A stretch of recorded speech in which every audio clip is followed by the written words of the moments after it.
Dear students, welcome to the first session of our chapter 6 Thermodynamics. Thermodynamics is a Greek word which means flow of heat in physical and chemical reactions. It is a branch of science which deals with the study of different forms of energy and their interconversions. Let us learn some of the thermodynamic terms. First, we will see system and its surroundings, or system and surroundings plus the boundary. A system in thermodynamics refers to that part of the universe in which the observations are made, and the remaining universe constitute the surrounding. The surroundings include everything other than the system. The system and surroundings together constitute the universe. So we can just define universe is equal to system plus surrounding. Let's see one example. We are studying the reaction between the two substances like A and B, which is kept in a beaker. So we are having a beaker in which we have kept two substances A and B. Now let's see, the beaker containing the reaction mixture is the system where the reaction is going to happen, and the room where the beaker is kept is the surrounding. So except the beaker, other all things are the surroundings. And one more thing you have to know, that is the system may be defined by physical boundaries like the beaker or the test tube, or the system may simply be defined by a set of Cartesian coordinates specifying a particular volume in space. It is necessary to think of the system as separated from the surroundings by some sort of wall, which may be real or imaginary. The wall that separates the system from the surroundings is called boundary, and it is designed to allow us to control and to keep track of all the movements of matter and energy in or out of the system. Let's see this diagram which explains the system, surrounding and boundary. You can see the inside part, which is what the system where the reaction is going to happen, and other than this thing, everything outside is said to be the surrounding. The boundary is what the system and the surrounding which joins, or the link. So that is said to be what the boundary. So this diagram you can understand, and understand the meaning how we can define the system, surrounding and boundary. Now let's see the classification of the systems. There are three different classifications of the system. First one is open system, closed system and isolated system. Open system. In an open system, there is exchange of energy and matter between the system and the surrounding. That means the word itself says open. So everything is open. So there is the exchange of energy as well as matter with the system and the surrounding. The presence of the reactant in an open beaker is an example of an open system. Here, the boundary is an imaginary surface enclosing the beaker and the reactants. Now, if we talk about the closed system, in a closed system, there is no exchange of matter, but the exchange of energy is possible between the system and the surrounding. So, in the closed system, there is no exchange of matter, only the energy change is there. And the presence of the reactant in a closed vessel made of conducting material, that is copper or steel, is an example of closed system. Now let's see the last one, isolated system.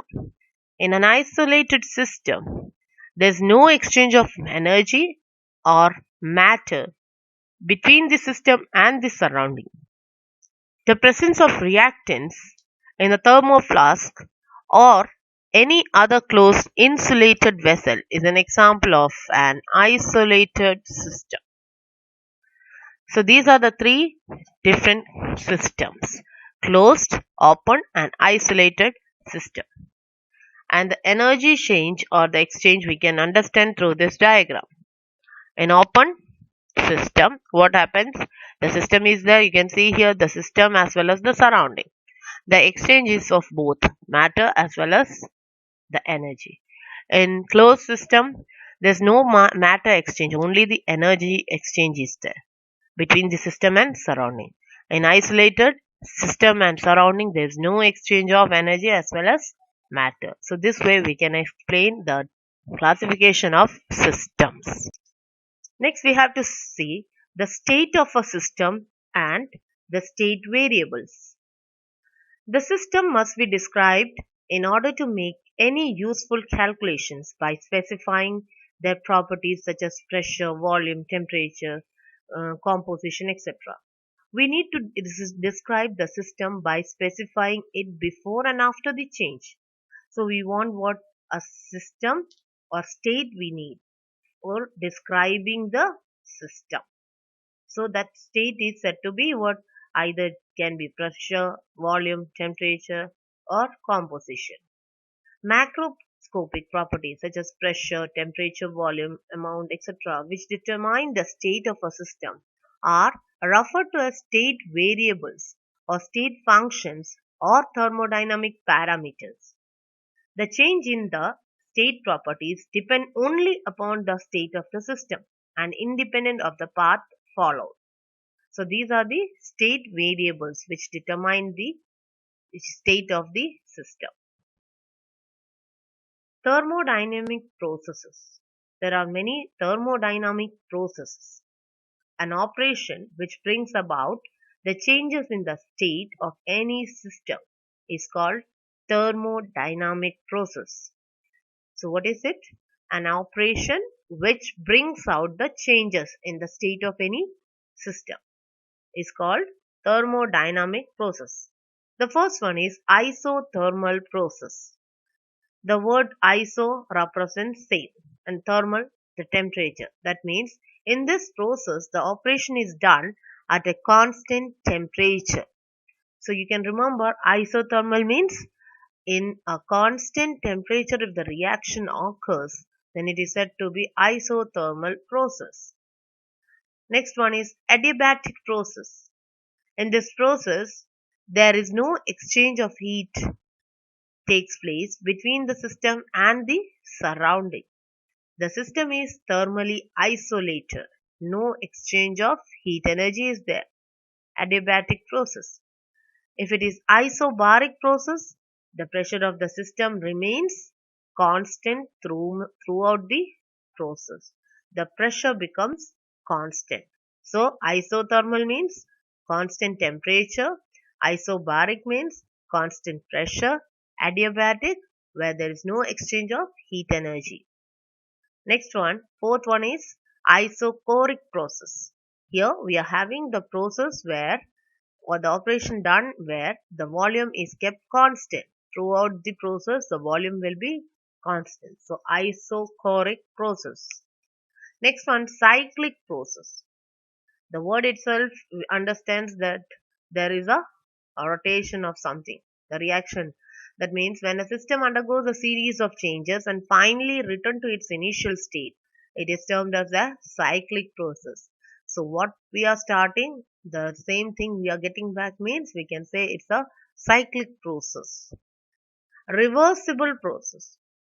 A process which is carried out infinitesimally slowly so that all the change occurring in the direct process can be reversed and the system and the surrounding remain in the state of equilibrium is said to be reversible process and it is an ideal process also. So it is a reversible.